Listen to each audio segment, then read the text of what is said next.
che possono provenire dalla dimensione internazionale, ma è senza dubbio necessaria e indispensabile anche perché abbiamo bisogno di cominciare a considerare alla formazione dei professionisti dell'educazione e degli insegnanti in particolare in una prospettiva planetaria. È chiaro che le dimensioni nazionali tendono a cedere sempre di più il passo a queste prospettive più ampie. A livello italiano bisogna dire però che il provincialismo persiste fondamentalmente, anche se il processo di Bologna ha dato uno scossone significativo. Pensiamo ad esempio alla riorganizzazione dei corsi di studio universitari, pensiamo all'introduzione dei learning outcome nei corsi di studio, pensiamo a tutto il tema delle competenze trasversali, le life skill per l'apprendimento permanente. Ecco, senza dubbio il processo di Bologna ci apre a livello nazionale ad un approccio più ampio, ad un confronto con gli altri.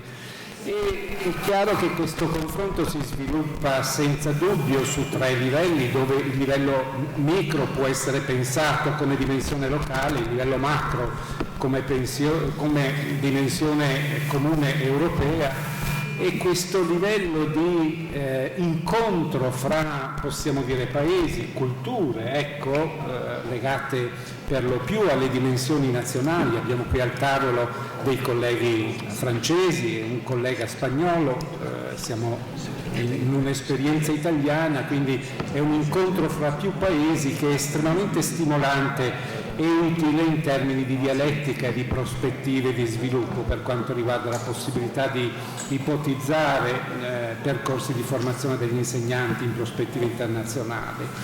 Il confronto sicuramente, credo, aprirà 2 direzioni importanti. La prima è una direzione verso uno spazio culturale, la seconda invece è una dimensione più legata alle questioni strutturali dell'organizzazione dei curricoli.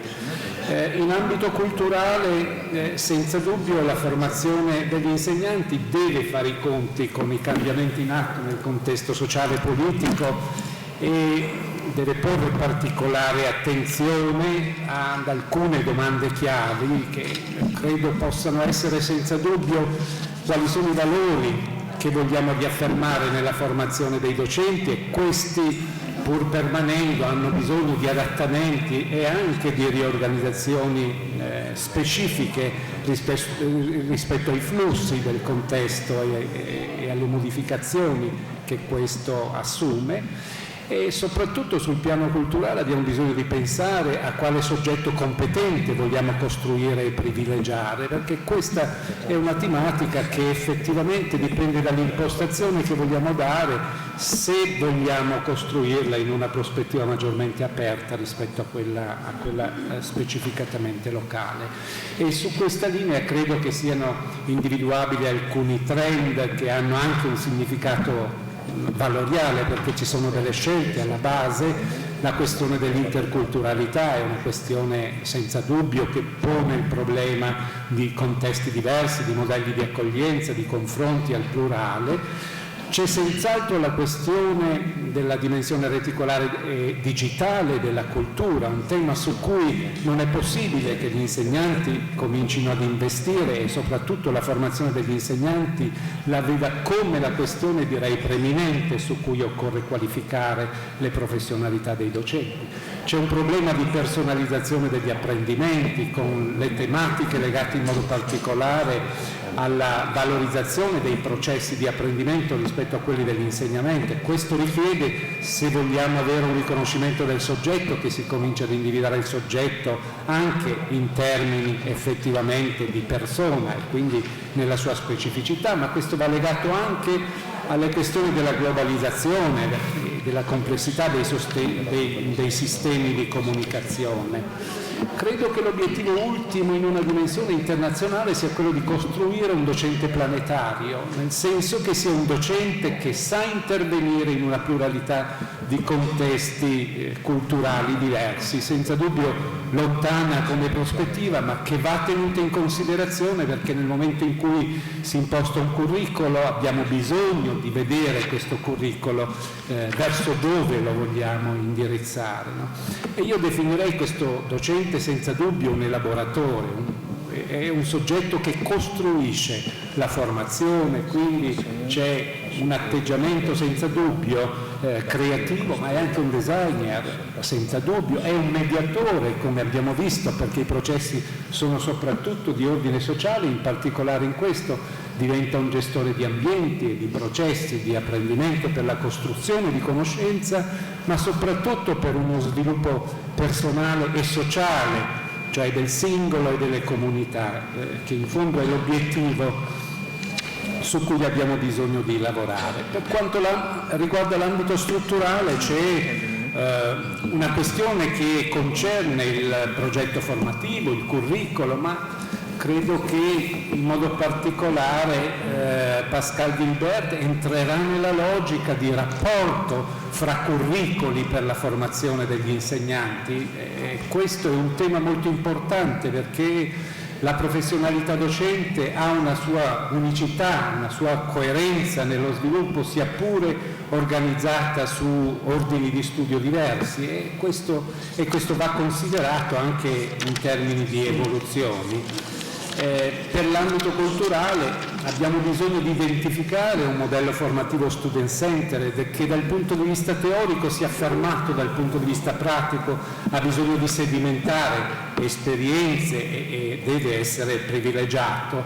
E in secondo luogo nell'organizzazione del curriculum dei percorsi abbiamo bisogno di ragionare ancora e più a fondo del rapporto fra didattica e discipline, un equilibrio che si riesce a strutturare ma che è in continua criticità e che spesso perde proprio in termini di equilibrio la capacità di riuscire ad organizzare percorsi efficaci secondo l'idea di un docente che ha una professionalità complessa.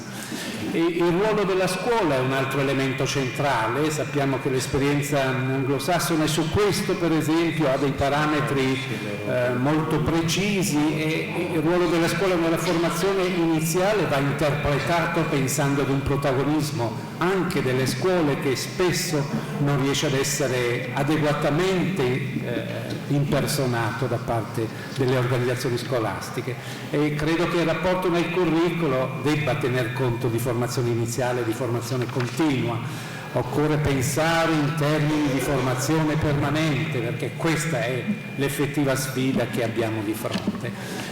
Alcuni di questi temi verranno trattati sicuramente dai relatori in modo approfondito e competente, perché la loro esperienza di ricerca e sul campo della formazione è un'esperienza sicuramente di grande valore. Avremo con noi anche il collega Marcello Tempesta che ci aiuterà nella traduzione e che ringrazio per la sua disponibilità.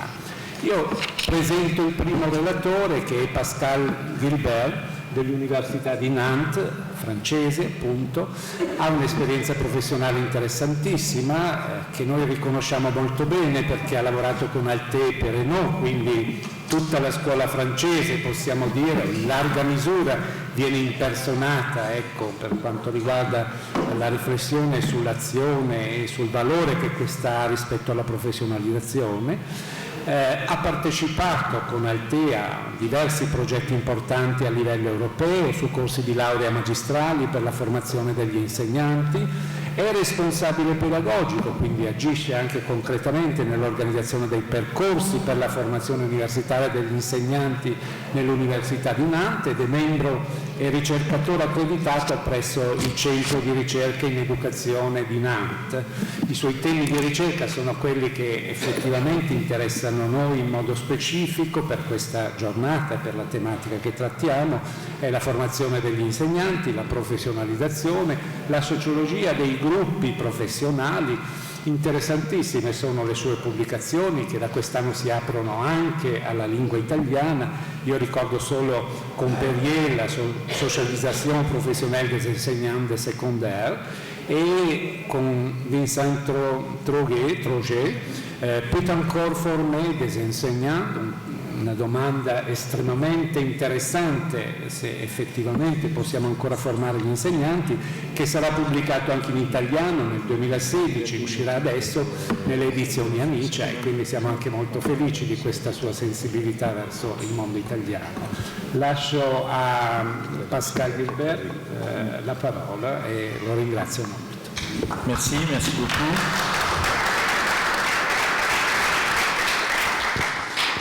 Merci aux organisateurs de ce colloque international de didactique, national de didactique de m'accueillir. Merci en particulier à Loredana Perla de cette invitation.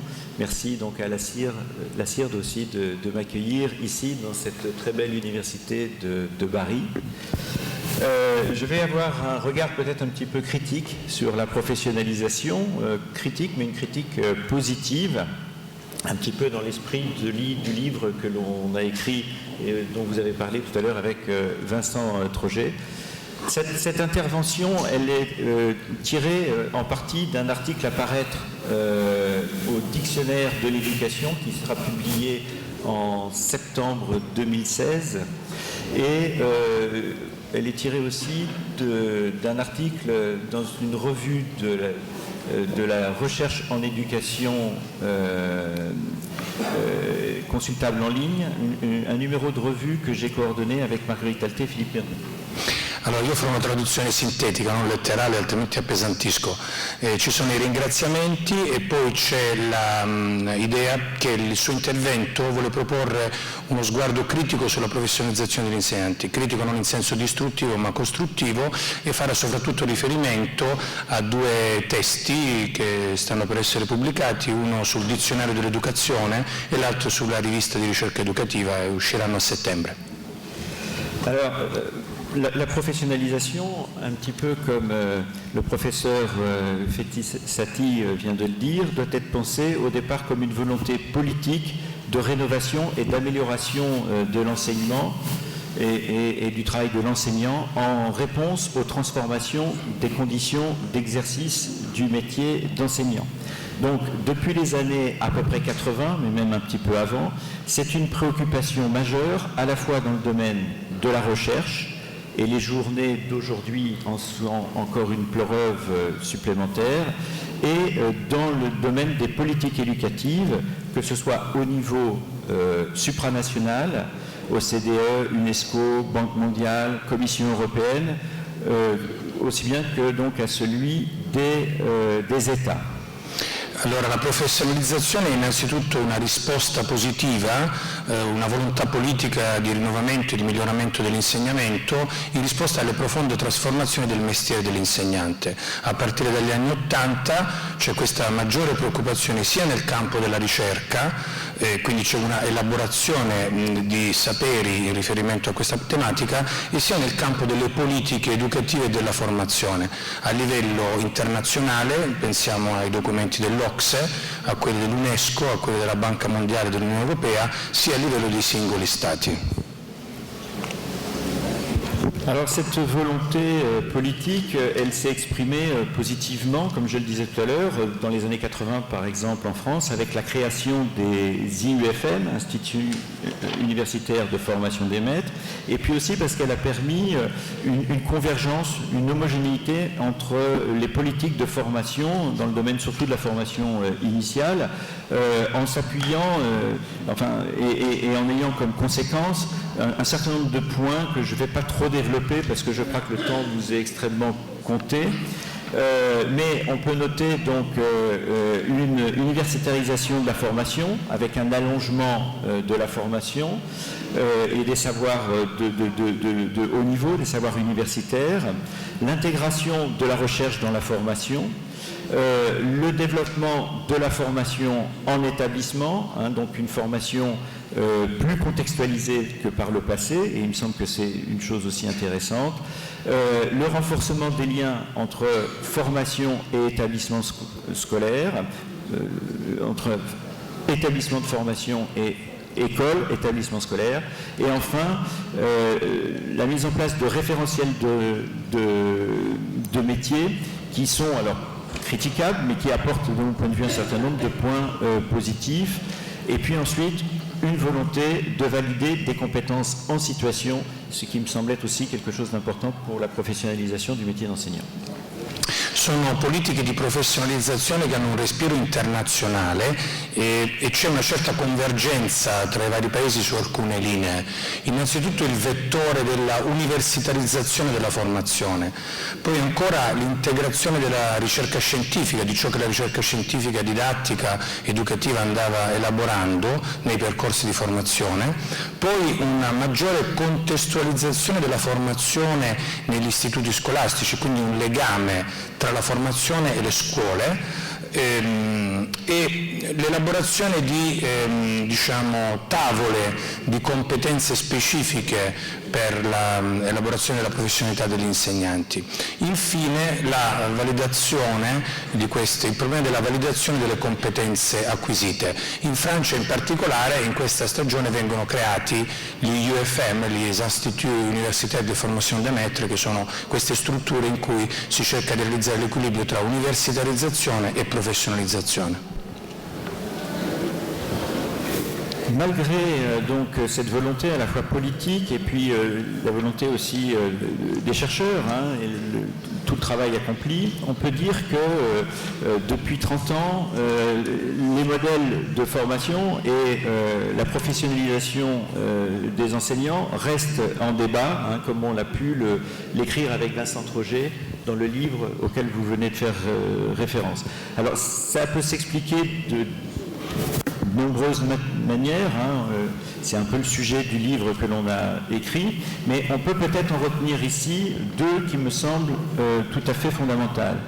La première, c'est que la production des savoirs professionnels, universitaires, n'est pas suffisante pour réussir à professionnaliser un métier. Car il faut que ces savoirs produits soient reconnus. Or, on peut noter aujourd'hui un déficit de reconnaissance de ces savoirs, à la fois par les enseignants eux-mêmes, par les étudiants aussi, et même parfois par les formateurs qui ont en charge la formation des enseignants. Donc à différents niveaux, il y a un déficit de reconnaissance. J'ajouterais aussi que ce déficit de reconnaissance, il est aussi celui de la place de ces savoirs, souvent dans de nombreux pays, la place de ces savoirs au sein de l'université. Per terminare la deuxième question, tu dites la deuxième question. E allora, in realtà dopo 30 anni ci rendiamo conto che questi modelli e questi dispositivi di formazione lasciano delle questioni aperte, quindi c'è un dibattito nonostante il cammino che abbiamo fatto in questi 30 anni, ed è un po' la questione che abbiamo affrontato, dice il professor Guibert, che ha affrontato lui insieme con Vincent Troget in questo libro Peut-on encore former des enseignants, che esce in queste settimane presso Amici in traduzione italiana. Possiamo ancora formare gli insegnanti? C'è una prima grande questione. La questione è che i saperi universitari non sono sufficienti per professionalizzare, perché per farlo devono essere riconosciuti. C'è quindi un deficit di riconoscimento che a volte tocca gli insegnanti professionisti, coloro che sono già in servizio, coloro che si formano alla professione degli insegnanti, ma addirittura a volte gli stessi formatori. Quindi c'è innanzitutto questo problema che lui chiama deficit di riconoscimento. Dès lors, on peut s'interroger sur la direction, sur quelles sont les orientations que peut prendre la professionnalisation des enseignants. On peut en retenir ici deux opposées qui semblent tout à fait intéressantes parce qu'elles permettent de définir le panorama de ce que peut être la professionnalisation des enseignants. Tout d'abord, un contrôle de la profession par les enseignants eux-mêmes, par les professionnels et par les chercheurs, ceux qui travaillent avec les professionnels sur cette professionnalisation. Donc là, on est plus sur un modèle de l'enseignant expert, autonome et responsable, souvent construit sur une dimension réflexive de l'activité enseignante. L'enseignant est capable de poser un diagnostic, adapter, argumenter, etc. Ce travail de définition de l'organisation du métier et aussi de l'organisation du travail, peut être aussi partiellement définie en dehors du groupe professionnel, alors par les chercheurs, par un certain nombre d'acteurs qui interviennent dans ce qu'est, d'un point de vue normatif, le métier d'enseignant.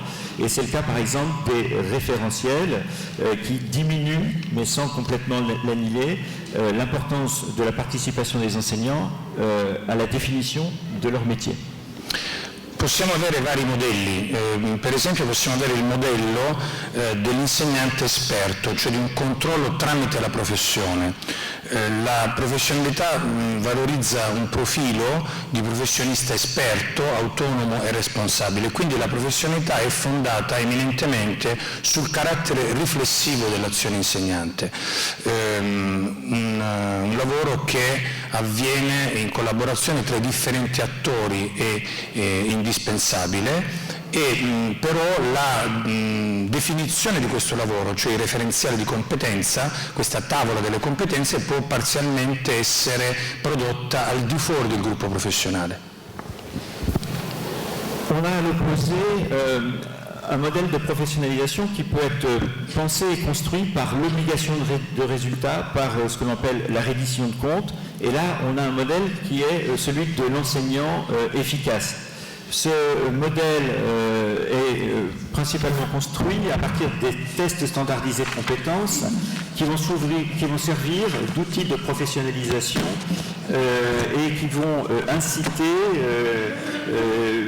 par lesquels on va inciter les enseignants à recourir à ce que l'on peut appeler des bonnes pratiques.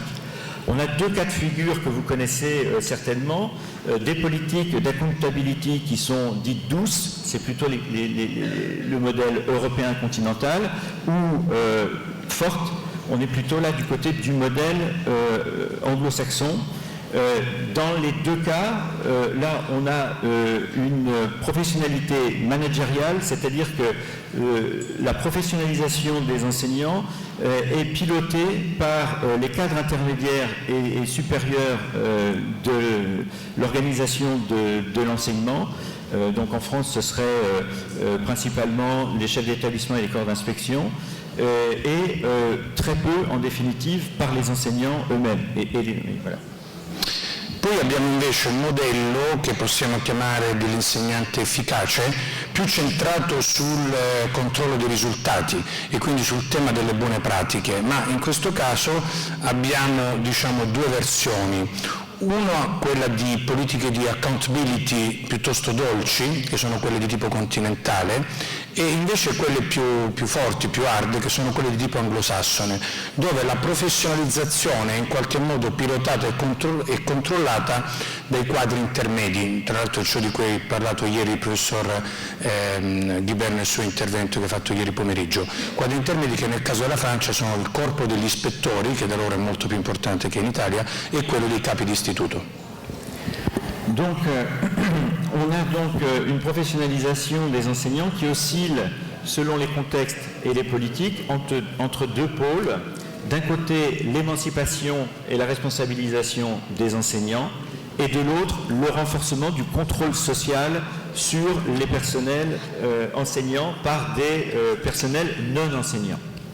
Et à ce propos, je regardais sur Internet la presse aujourd'hui et j'ai vu que la ministre de l'Éducation nationale propose une évaluation du travail enseignant qui serait confiée aux inspecteurs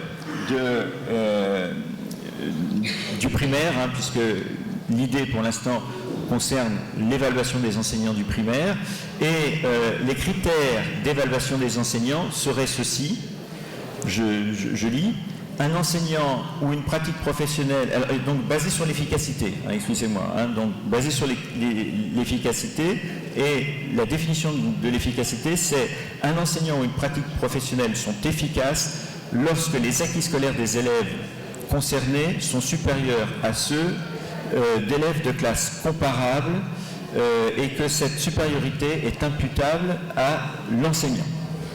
Ok. Allora, quindi vediamo che la professionalizzazione degli insegnanti oscilla a livello europeo, a livello internazionale, a seconda dei contesti e delle politiche, tra due poli opposti. Per un verso la dimensione dell'emancipazione, della responsabilizzazione degli insegnanti come attori sociali, per altro verso il rafforzamento del controllo sociale sugli stessi insegnanti. E proprio questa mattina, dice il professor Guibert, guardava sulla stampa francese l'iniziativa del ministro dell'Educazione, la quale proponeva un progetto di valutazione degli insegnanti, per adesso limitata agli insegnanti del primo ciclo della scuola primaria, che mira a valutare l'efficienza degli insegnanti. Quando un insegnante è efficiente? Qual è il criterio di determinazione di questa efficienza? Quando riesce a produrre nei suoi studenti dei risultati di apprendimento superiori alla media, e questa superiorità è da ricondurre all'azione degli insegnanti stessi.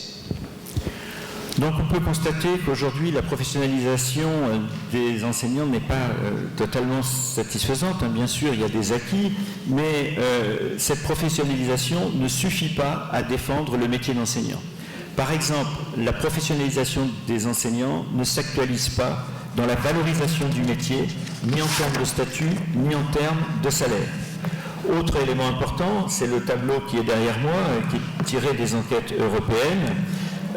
Les enseignants ressentent un très fort sentiment, éprouvent un très fort sentiment de non-reconnaissance de leur métier. 31%, c'est la moyenne, 31% des enseignants des pays de l'OCDE déclarent en 2013 qu'ils pensent que leur métier n'est pas valorisé. 5% seulement des enseignants français pensent que leur métier est valorisé. C'est un peu mieux en Italie, 13%. Quindi vediamo che tutto questo trend di lavoro sulla professionalizzazione degli insegnanti non porta a difendere il mestiere dell'insegnante, né dal punto di vista dello statuto professionale, né dal punto di vista della dimensione economica, stipendiale. C'è un po' dappertutto nel corpo insegnante a livello internazionale un sentimento di scarso riconoscimento sociale del loro mestiere, e qui vi presenta un istogramma in cui vediamo che c'è una media del 31% dei paesi OCSE tra gli insegnanti che sentono il loro mestiere riconosciuto a livello sociale in termini adeguati, con una media bassissima per la Francia, 5%, e commentavamo quando abbiamo fatto il seminario ieri a Lecce che questo ci colpisce molto, perché la tradizione francese invece di alto riconoscimento pubblico dell'insegnante, la situazione ci consola, leggermente migliore in Italia, perché siamo al 13%, comunque molto bassa e nettamente inferiore alla media OCSE. Pour conclure, on voit bien que la professionnalisation est donc un enjeu important pour la profession, pour les enseignants eux-mêmes, et que cette question dépasse le registre seul de l'efficacité et de la transmission des savoirs. La professionnalisation, c'est aussi un processus dynamique qui renvoie à la place d'un groupe professionnel dans la division sociale du travail. On pourrait donc poser la question: à qui profite la professionnalisation des enseignants? C'est une question importante à laquelle il n'est pas facile de répondre, et on pourrait peut-être, pour commencer à répondre à cette question-là, ou au moins à avancer sur de nouvelles voies, je répète que celles qui sont proposées sont déjà intéressantes, mais on pourrait peut-être, pour avancer sur cette voie-là, d'une définition de la professionnalisation enseignante, poser la question aux enseignants eux-mêmes. Comment pensez-vous votre métier? En quoi vous sentez-vous expert de quelque chose? Il me semble qu'il n'y a pas là beaucoup de recherches qui ont été menées, ni au niveau national, ni au niveau international. L'idée, ce serait peut-être donc de monter un projet de recherche européen qui demanderait aux enseignants: en quoi êtes-vous des professionnels? E quindi, per concludere, la professionalizzazione è una sfida importante per la professione dell'insegnante e va oltre la semplice questione dell'efficacia e della trasmissione dei saperi. Si tratta di un processo dinamico che richiede, diciamo così, un lavoro di gruppo e anche un lavoro di ricerca. Infatti si potrebbe porre una serie di questioni da qui in avanti su cui fare ricerca a livello europeo, questa è la proposta del professor Guibert, e cioè a chi importa veramente della professionalizzazione degli insegnanti, chi ci guadagna, che cosa c'è veramente in gioco, e sarebbe interessante porre innanzitutto queste questioni agli insegnanti stessi, che cosa pensano della loro professione e dei processi di professionalizzazione. Nonostante tutti questi 30 anni non c'è moltissima ricerca su questo, e questo sarebbe un bel tema di ricerca comparata a livello internazionale e a livello europeo. Je vous remercie de votre attention et je remercie aussi Marcello pour sa traduction. Grazie per la vostra attenzione.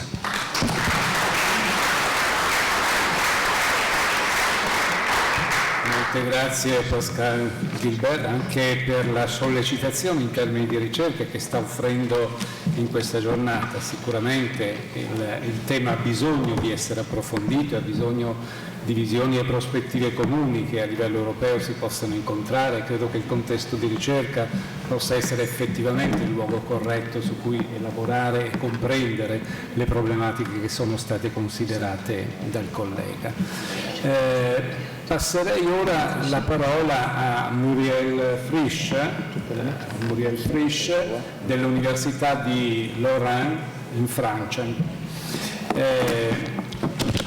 La professoressa Frisch opera in corsi di formazione per la preparazione degli insegnanti e cura in modo particolare e ha responsabilità di corsi di laurea, di diversi corsi di laurea a livello di coordinamento nella formazione degli insegnanti documentalista in modo particolare e opera nella dimensione tecnologica e comunicazione nell'Università di Lorraine.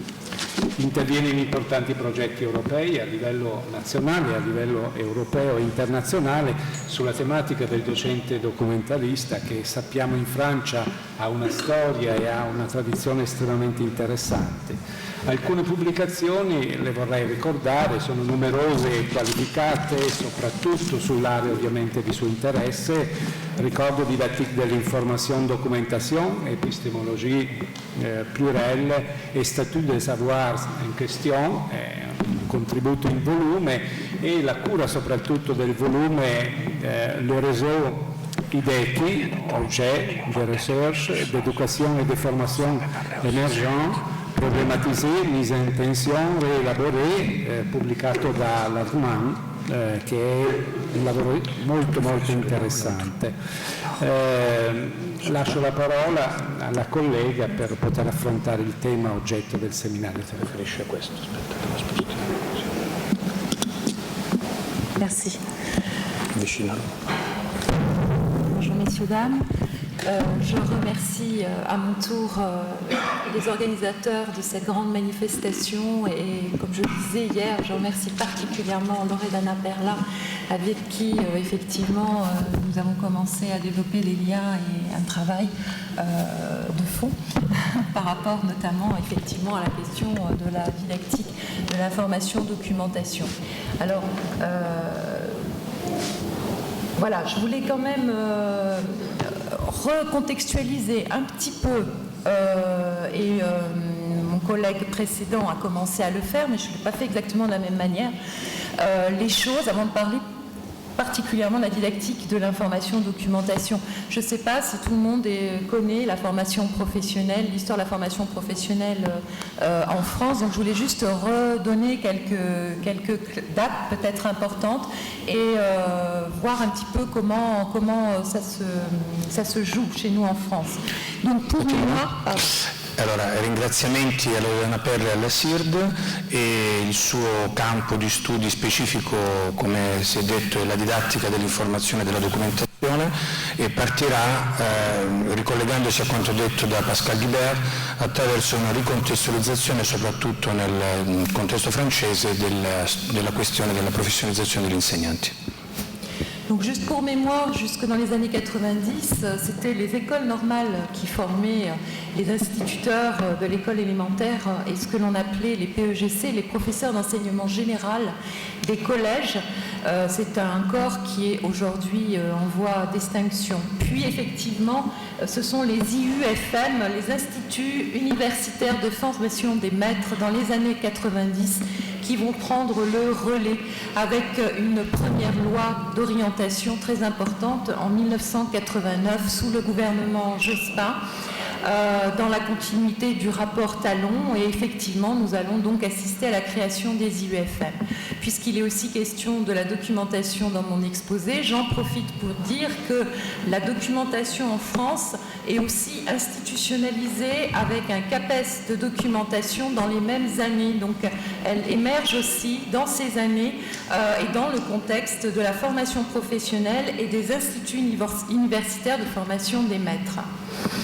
Donc, sì, prima del 1990 il compito della formazione degli insegnanti era soprattutto, della scuola elementare era soprattutto svolta nell'école normale, e dal 1990 invece nascono questi istituti universitari, gli UFM già citati in precedenza, col governo Jospin, ed è in questo contesto che la documentazione diventa una dimensione istituzionalizzata. En particulier, on crée ce CAPES de documentation pour essayer de lutter contre, entre autres, contre l'échec scolaire en développant des enseignements, des méthodologies, des apprentissages, justement plutôt d'ordre méthodologique. Alors, juste pour mémoire aussi, déjà dans ce contexte d'émergence et de création des IUFM, la formation reposait sur 7 compétences clés, donc sur des compétences, comme le disait mon collègue tout à l'heure, et effectivement nous avons rappelé les travaux qui ont fait à un moment donné autorité sous la direction de Marguerite Alté, avec par exemple un ouvrage phare dans les années 90 de la formation professionnelle des enseignants, etc., etc. In questi anni si sviluppa molto in Francia la lotta contro la dispersione scolastica e quindi si sviluppa molto la dimensione metodologica del lavoro dell'insegnante. Ricordiamo in particolare i lavori di Alté e di Perrineau sulle 7 competenze chiave dell'insegnante professionista. Puis, si on avance, je vais avancer un petit peu plus vite. Il va arriver le processus de masterisation et donc les IUFM effectivement vont devenir des composantes universitaires avec une loi importante du 23 avril 2005, donc une loi d'orientation et une loi d'orientation et de programme pour l'avenir de l'école qui établit le socle commun des connaissances et des compétences et donc qui tend à proposer un socle commun, une référence commune pour la professionnalisation. À nouveau, nous retrouvons des compétences clés qui ne sont pas formulées exactement de la même manière et pour faire le lien aussi avec la didactique de l'information documentation, dans le référentiel de compétences des enseignants, pas seulement des professeurs documentalistes, on a une compétence clé qui est la maîtrise des techniques usuelles de l'information et de la communication.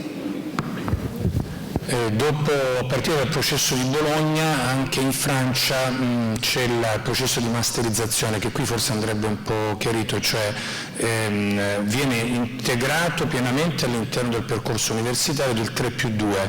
Per loro credo che il master sia il +2, quindi la laurea magistrale.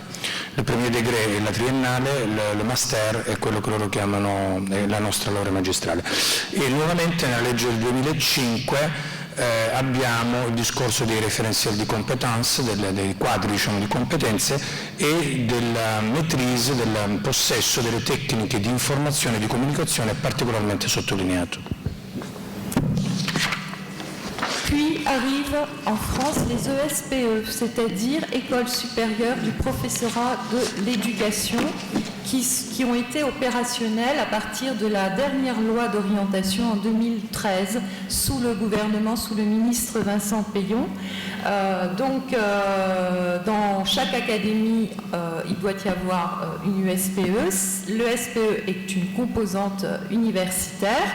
Les ESPE forment l'ensemble des futurs enseignants, maternelle, école élémentaire, collège, lycée, voire université, et les futurs conseillers principaux d'éducation. Donc, avec la loi de la masterisation, on a donc un niveau licence plus 2, puis un M1 et un M2. Et en France, il y a tout un système de concours avec des intitulés spécifiques à l'issue donc de cette formation. Alors je peux quand même les énoncer, parce que peut-être que vous ne les connaissez pas. Le CRPE, c'est le concours de recrutement des professeurs des écoles pour le premier degré. Le CAPES, c'est le certificat d'aptitude au professorat d'enseignement du second degré. Nous avons aussi le CAPET, certificat d'aptitude au professorat de l'enseignement technique, l'agrégation dans le second degré et dans le supérieur qui permet un accès au corps des enseignants à l'université. Allora, dal 2013 c'è l'istituzione che ha preso il posto degli UFM, che sono le scuole superiori dell'accesso alla professione docente e dell'educazione. La riforma del ministro Peillon che prevede che ogni università abbia un istituto di questo tipo e quindi è pienamente integrato all'università il percorso formativo, fa parte proprio dell'università, è obbligatorio in ogni università e forma tutti gli insegnanti di ogni ordine e grado e anche figure che sono tipiche del contesto francese che in Italia non hanno un equivalente, come i consiglieri d'educazione, che sono delle figure che in Francia, mi permetto di dire, seguono i ragazzi nel tempo extrascolastico, quindi soprattutto nelle attività di socializzazione, eccetera, quindi fuori dall'aspetto curricolare.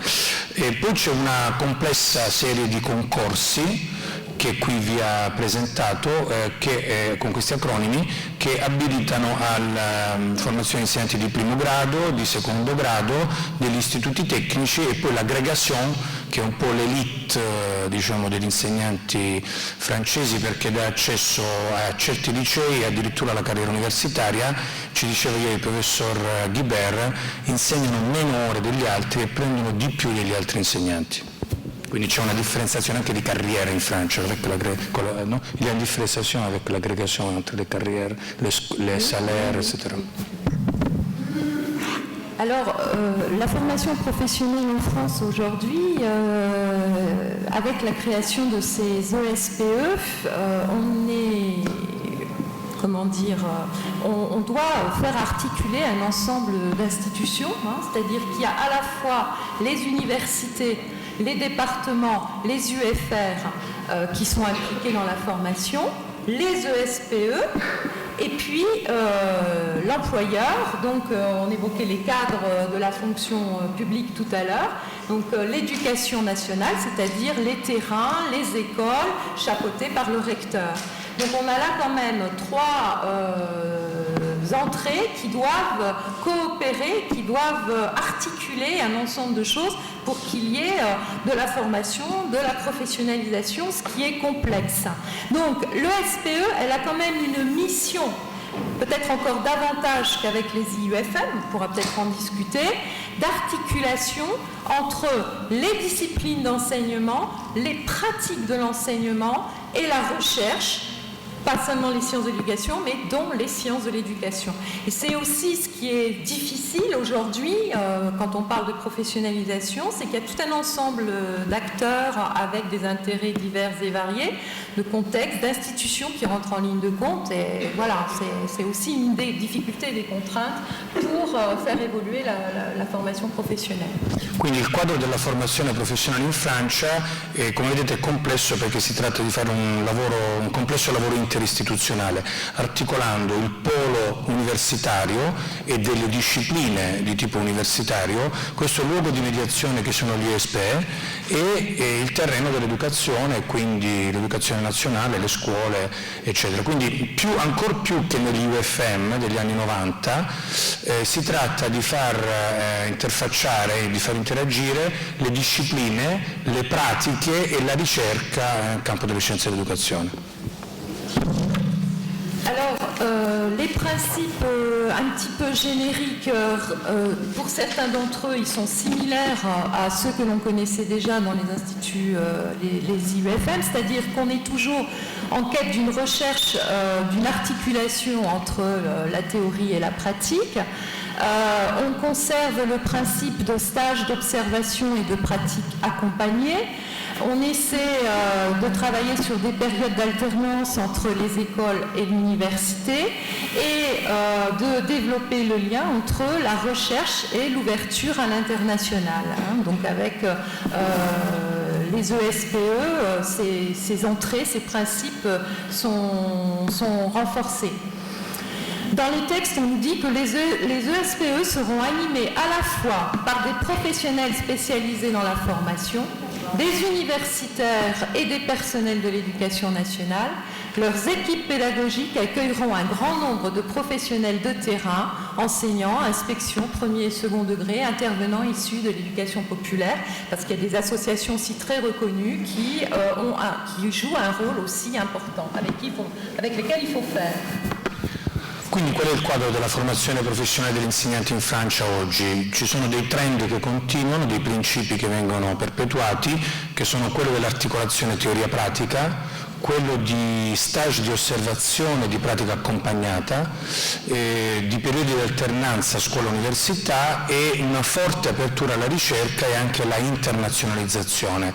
E quindi gli ESPE sono animati da professionisti della formazione, da docenti universitari e da personale del Ministero dell'Educazione Nazionale e da equip pedagogiche che accolgono numerosi professionisti sul campo, quindi insegnanti, ispettori di primo e secondo grado, che appunto come si diceva prima in Francia sono molto importanti, e anche persone che si raggruppano nelle associazioni professionali.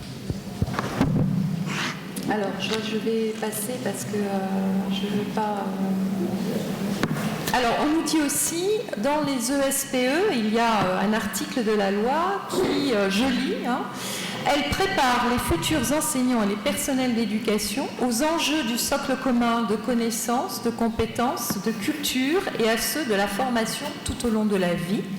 Elles fournissent des enseignements disciplinaires et didactiques, mais aussi en pédagogie et en sciences d'éducation. Donc, puisqu'on est sur une table ronde, peut-être qu'on pourra échanger tout à l'heure et discuter. Moi j'ai essayé aussi d'apporter un regard critique. Je ne me coupe pas de la documentation, je vais y arriver. Mais ce que j'ai noté dans cette phrase, c'est qu'elles fournissent des enseignements disciplinaires et didactiques, mais aussi en pédagogie et en sciences d'éducation. Pourquoi mais ? Je pense que c'est un enjeu à l'heure actuelle d'articuler les entrées disciplinaires, les entrées didactiques, la pédagogie. Donc ça pose la question aussi de la vision des conceptions de chacun par rapport à ces différentes entrées. Madame Frisch dice che c'è un articolo bello, interessante della legge che dice che queste istituzioni preparano i futuri insegnanti a costruire le conoscenze, le competenze e la cultura degli studenti e ad accompagnarli nella formazione, nel lifelong learning. E poi c'è una frase sulla quale si sofferma perché può fornire probabilmente uno spunto critico alla nostra riflessione, e cioè che forniscono insegnamenti disciplinari e didattici, ma anche in campo pedagogico delle scienze dell'educazione. Perché ma anche, si chiede? Forse che c'è una certa rappresentazione che va un po' rivista, va un po' problematizzata. In questo ma anche lei vede un elemento, di criticità. Alors, pour continuer un petit peu dans la dimension critique, et là c'est un point de vue assez personnel, donc la formation professionnelle et une vision critique, mon point de vue, il y a un ensemble de problèmes, donc on vient de le souligner, c'est peut-être le rapport entre disciplinaire, didactique, pédagogie et sciences de l'éducation. La place du concours, parce qu'en France, il faut savoir que le concours est très mal positionné. C'est au printemps, en première année de master, en M1, c'est très tôt. Un petit peu de manière provocatrice, je pose la question professionnalisation ou déprofessionnalisation. Alors, je liste certaines entrées qui me paraissent discutables. On a vu ces dernières années un ce que j'ai appelé une jungle de prescriptions. On croule sous les prescriptions. Une multiplication de référentiels de toute nature.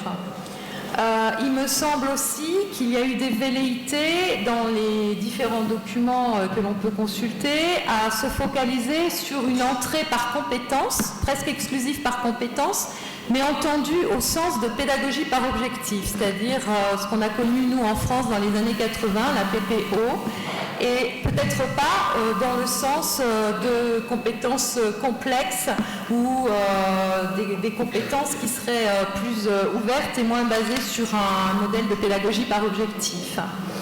Il me semble aussi que dans beaucoup de textes, dans les prescriptions et même dans des textes plus théoriques, il y a peu de prise en compte de l'expérience des acteurs. Je parle de l'expérience des acteurs dans l'élaboration des programmes et les curricula, justement. Je ne sais pas si on termine, après je fais une synthèse. Une multiplication des évaluations.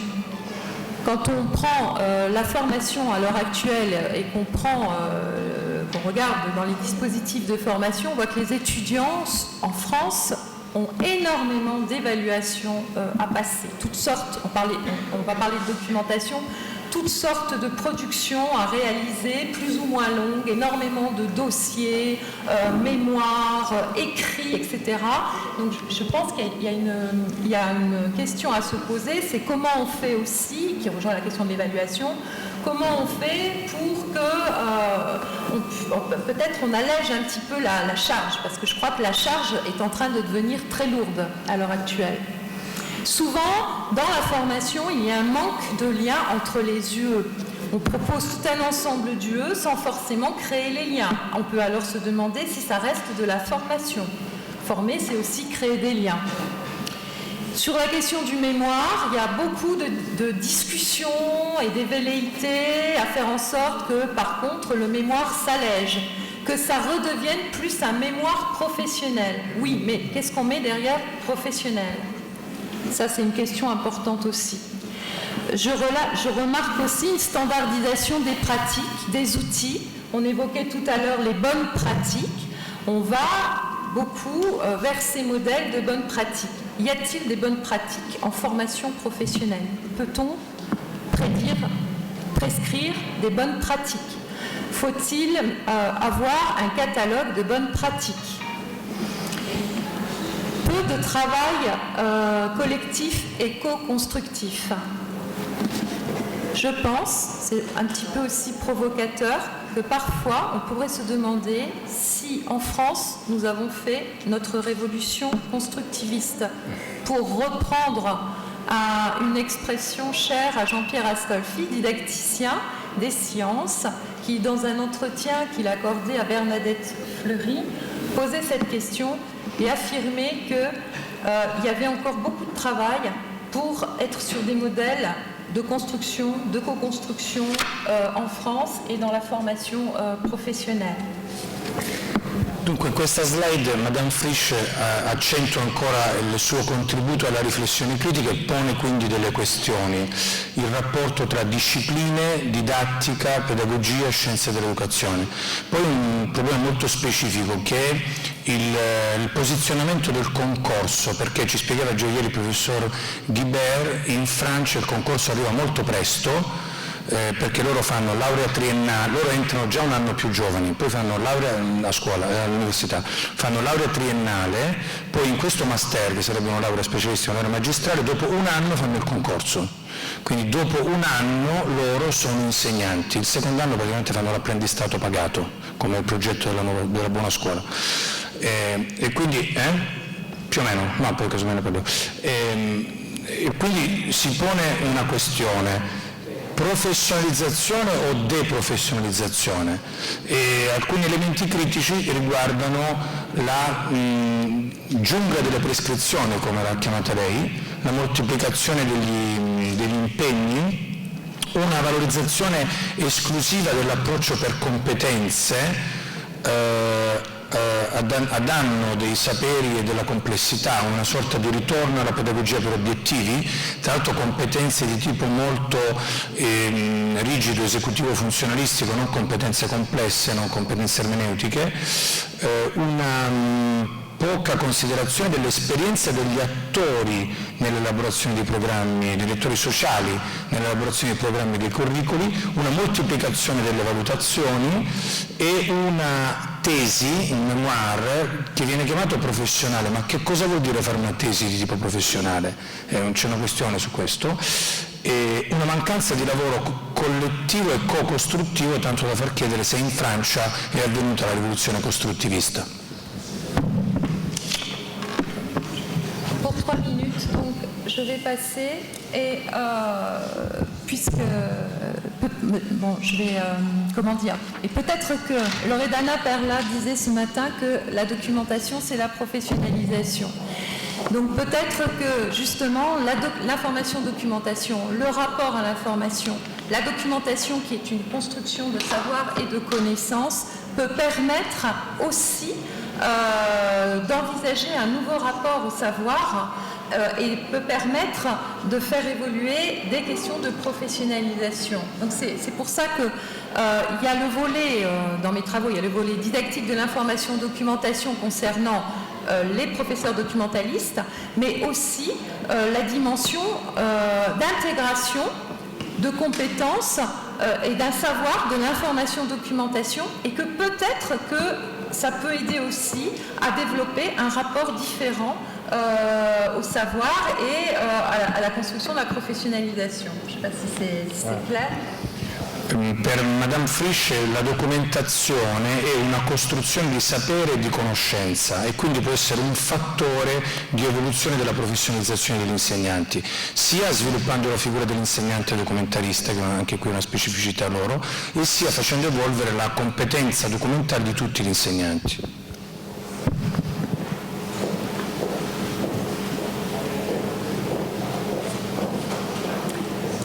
Je vais terminer avec cette proposition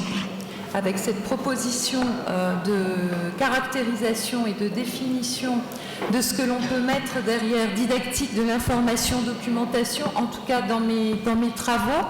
Si j'ai 2 minutes de plus, je reviendrai bien aussi à une proposition de définition réactualisée du didactique par rapport justement à ce problème de manque d'introduction d'une posture constructiviste. Chez nous en France, souvent, quand on parle de didactique, la définition qui revient le plus souvent, c'est étude des conditions des transmissions des savoirs. On s'arrête un petit peu là. Donc, mes travaux, que je ne peux pas développer ici, m'ont permis d'oser proposer, en toute modestie, une définition un petit peu différente, qui est en lien aussi avec ce que je travaille en didactique de l'information documentation. Je vous la lis. Étude des conditions des transmissions, des médiations, des appropriations et des constructions, des enseignements et des apprentissages, certes dans des disciplines, mais aussi dans des domaines émergents, des technologies, des éducations, des domaines professionnels, en tenant compte de certains croisements et confluences de la réalité de l'activité, des pratiques professionnelles, des métiers de l'humain. Donc ça correspond à une posture qui est celle d'essayer de créer des liens entre les didactiques et aussi d'aller chercher des modèles différents de celui du modèle transmissif, exclusivement. E credo che la didattica dell'informazione e documentazione ci possa permettere di riattualizzare una definizione della didattica, uscendo fuori da modelli trasmissivi, quindi molto modestamente, ma propongo, dice Madame Frisch, questa definizione per la didattica: studio delle condizioni di trasmissione, mediazione, appropriazione e costruzione degli insegnamenti e degli apprendimenti nelle discipline, degli elementi emergenti, dei settori emergenti di conoscenza, delle tecnologie, delle educazioni, degli aspetti professionali, tenendo conto di alcuni intrecci e confluenze della realtà, dell'attività e delle pratiche professionali nel campo dei mestieri dell'umano. Et pour finir, je vous propose aussi une manière d'essayer de caractériser le domaine de la didactique de l'information-documentation aujourd'hui. Donc, comme je vous le disais, ce qu'il faut bien comprendre, c'est qu'en France, il y a un concours, il y a une didactique de l'information-documentation, donc il y a des enseignants qui sont spécialisés en information-documentation, et puis il y a aussi un courant que je représente qui essaie de se servir de ce savoir-là pour voir ce qu'on peut intégrer aussi de façon plus générale dans les pratiques professionnelles.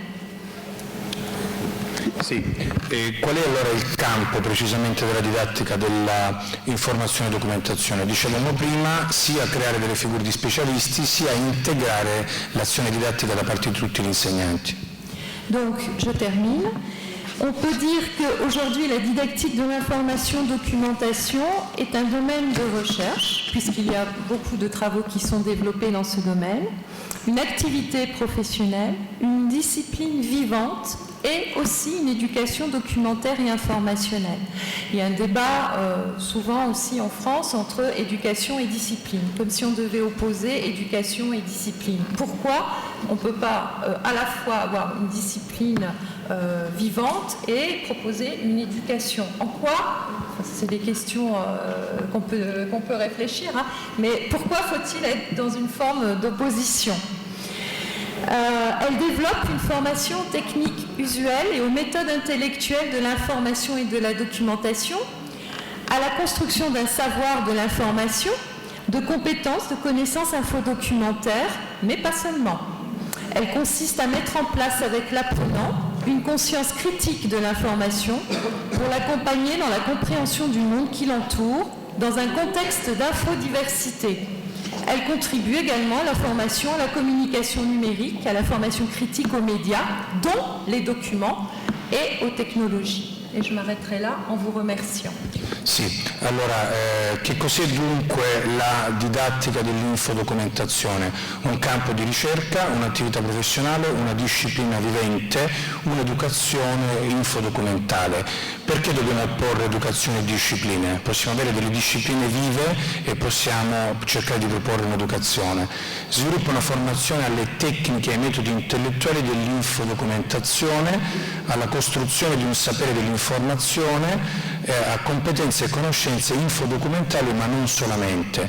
Consiste nel mettere colui che apprende, dunque permettere a colui che apprende una coscienza critica dell'informazione per accompagnarlo alla comprensione del mondo che lo circonda in un contesto di infodiversità e contribuisce anche ad una formazione critica ai media e alle nuove tecnologie. E vi ringrazio.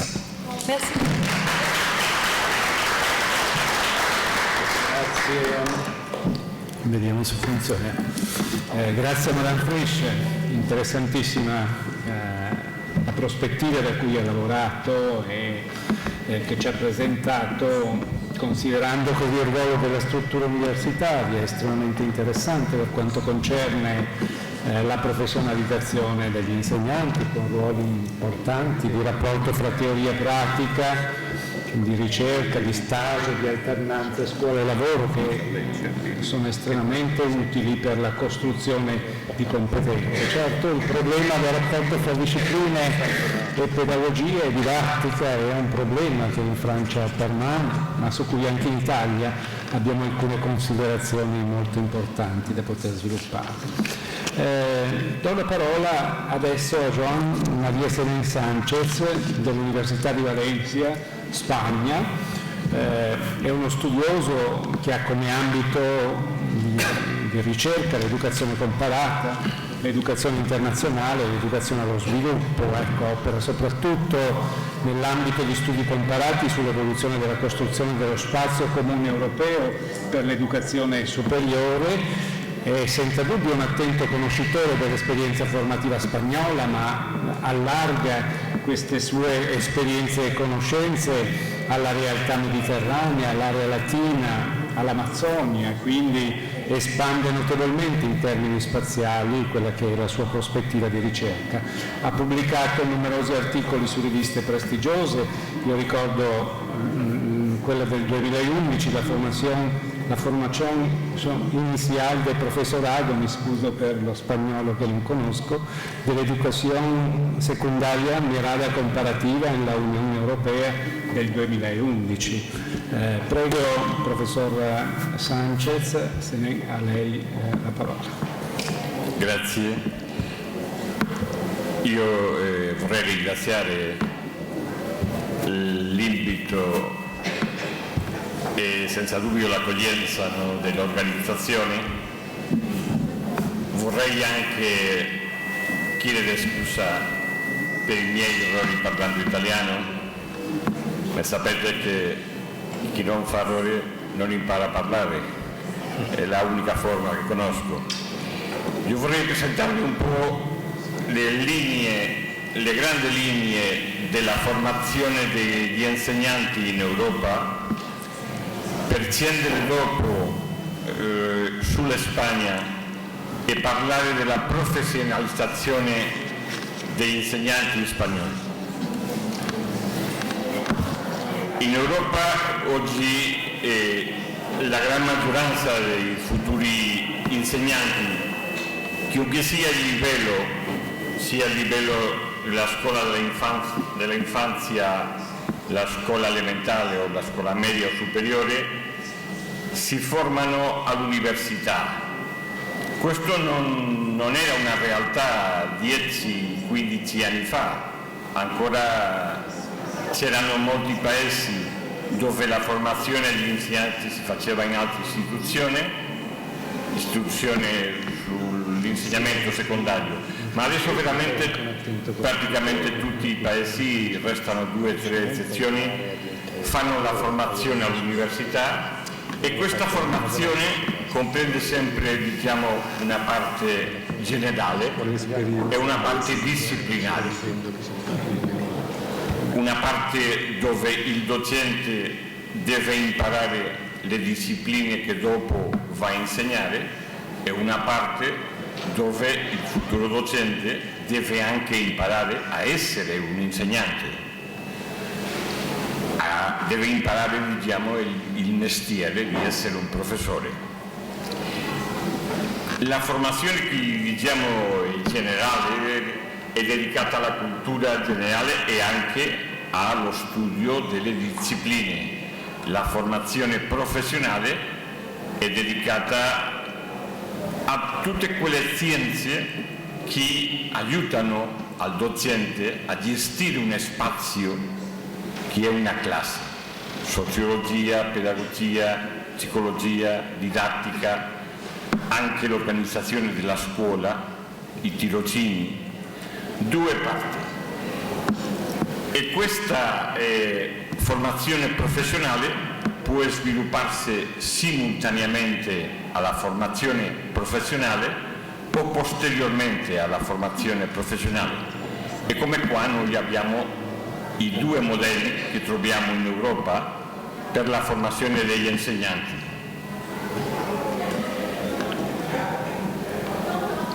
Dunque, competenze professionali da una parte, competenze disciplinari dall'altra parte, anche il tirocinio che di solito si mette sulle competenze professionali come apprendimento del mestiere.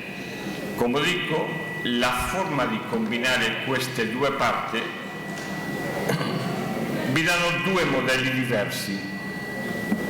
Un modello simultaneo dove la formazione pratica e professionista, come le discipline, si realizzano allo stesso tempo. Se diciamo che in un paese la formazione degli insegnanti è una laurea quadriennale, durante questi 4 anni fa allo stesso tempo lo studio dell'organizzazione della scuola, della pedagogia, della psicologia, ma anche delle matematiche, dell'inglese, del latino, di tutte quelle discipline che loro devono insegnare dopo. L'altro modello è giustamente l'inverso. C'è un modello dove primo si imparano le discipline, questa persona studia la fisica, studia la chimica, studia la matematica e dopo, una volta finita la laurea, fa un'altra laurea, fa un master dove lavora le questioni professionali, pedagogia, sociologia, didattica, tirocinio, eccetera.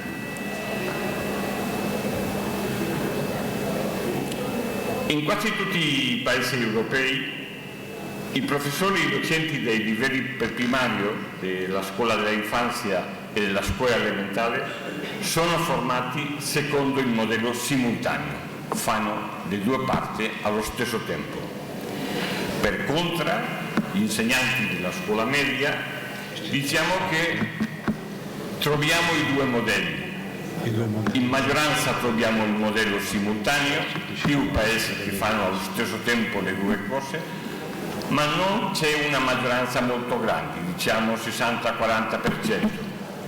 E per contro la formazione degli insegnanti della scuola superiore si fa seguendo un modello consecutivo.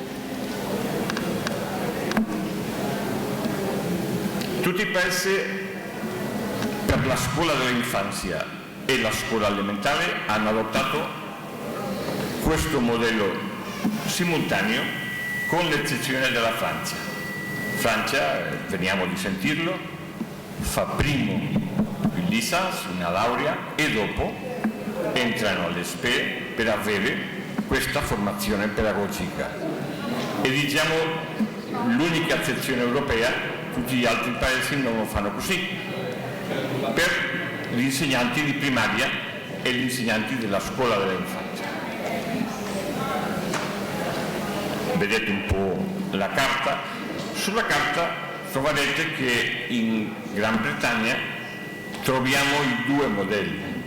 È vero che troviamo i due modelli, ma il modello simultaneo è chiaramente maggioritario in Gran Bretagna, ma si può fare, si può diventare insegnanti seguendo un modello consecutivo, facendo prima un bachelor e dopo un certificate of education e una preparazione pedagogica. Per gli insegnanti della scuola media e la scuola superiore i due modelli coesistono. Il modello simultaneo lo troviamo solo per insegnanti della scuola media e superiore, raramente per la scuola superiore, di solito per la scuola media, e questo modello simultaneo non lo troviamo all'università. In paesi come Spagna o come Italia, dove praticamente quasi tutta la formazione e l'educazione superiore si fa fuori, si fa all'università, abbiamo un po' la tendenza a pensare che tutta la formazione superiore in Europa si fa all'università, ma ci sono un numero importante di paesi dove troviamo una formazione superiore, Grand School, Haute École, High School, High School, che non è esattamente l'università e che qualche volta hanno un grande prestigio. Quando troviamo questo modello simultaneo in secondaria, questo modello non si fa all'università. Per contro, quando troviamo il modello consecutivo per formare gli insegnanti della secondaria, specialmente della scuola superiore, sempre lo troviamo all'università. Il mappa per gli insegnanti della scuola media superiore è un mappa più complesso. Per la scuola primaria troviamo solamente un paese, il rosso. Qui abbiamo paesi che seguono un modello consecutivo chiaramente, Francia, Spagna, Italia, e abbiamo paesi che seguono i due modelli, benché, come dico, per la scuola media il simultaneo è maggioritario, per la scuola superiore il consecutivo è il modello più seguito. Questo diciamo che è semplicemente una statistica per mostrare quando noi parliamo di due parti, parte disciplinare, parte professionale, sono due parti che sulla formazione di un insegnante stanno in equilibrio. No, veramente come vedete qui la parte disciplinare prende più tempo prende più ore, tanto per i professori insegnanti di primaria come per gli insegnanti di secondaria. Lo studente che pensa essere un insegnante passerà più tempo studendo le discipline che studendo la pedagogia, la sociologia o la psicologia. Se questo, diciamo, è un po' il grande mappa della formazione, io mi ho fatto un po' la domanda: bene, che seguono un modello consecutivo, un modello simultaneo, cosa vuol dire? E ci troviamo aspetti positivi e negativi tra i due modelli.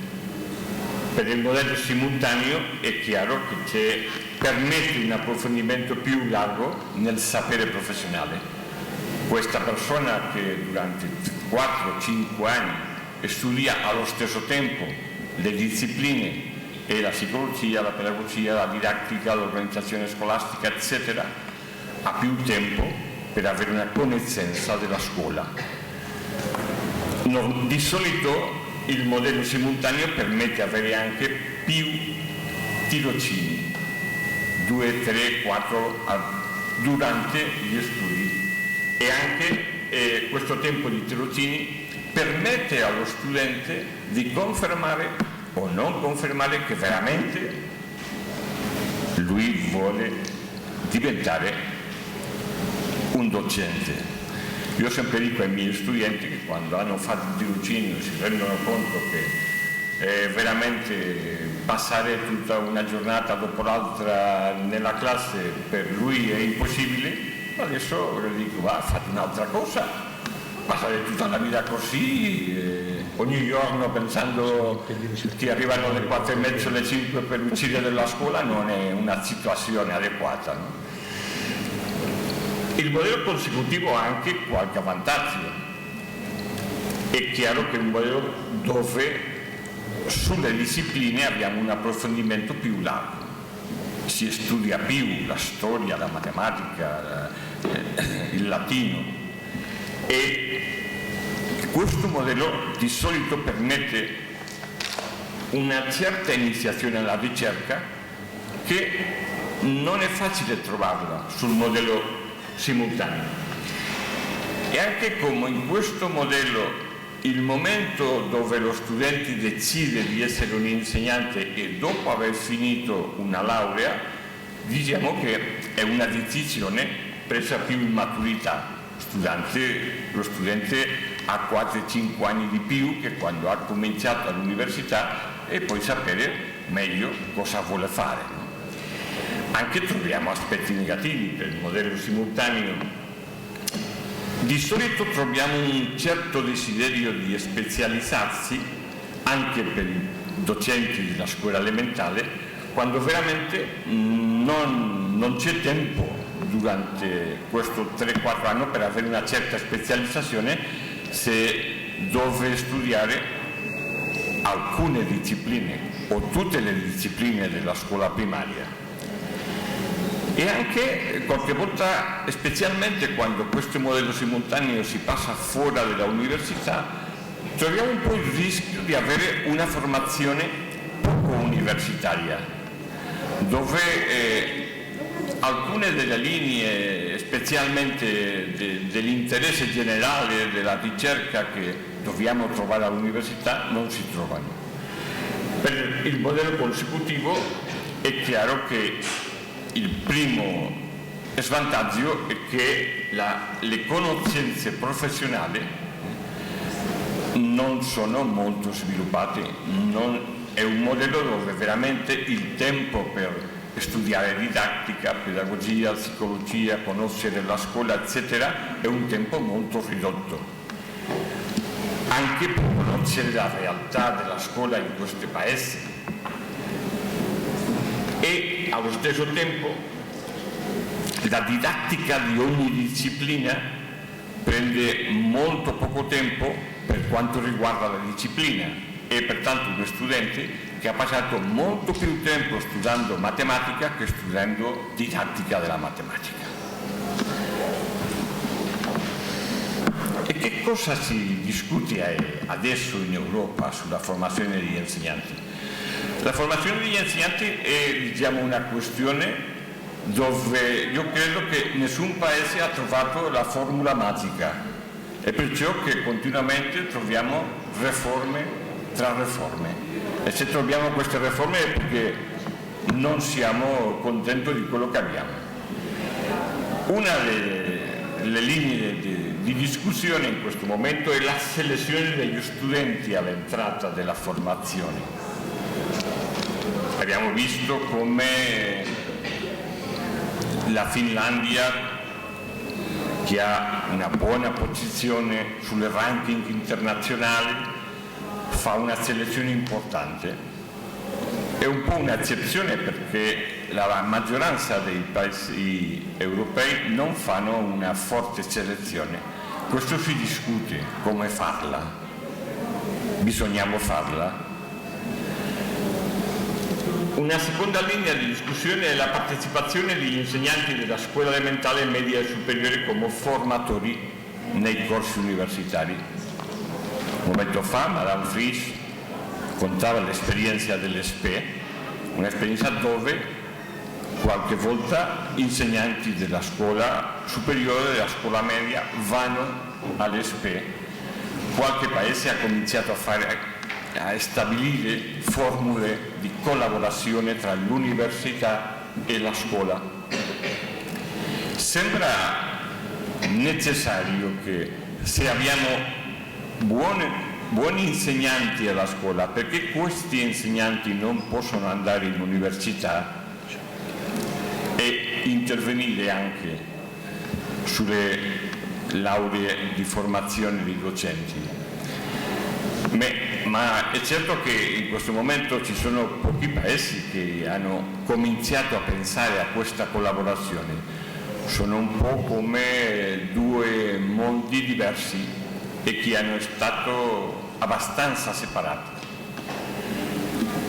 Anche per il tirocinio queste formule di collaborazione cominciano a svilupparsi, e poi benché abbiamo avuto diverse riforme negli ultimi 10 anni sulla formazione iniziale, continuiamo a vedere paesi che mettono un po' in questione la sua struttura, la sua forma.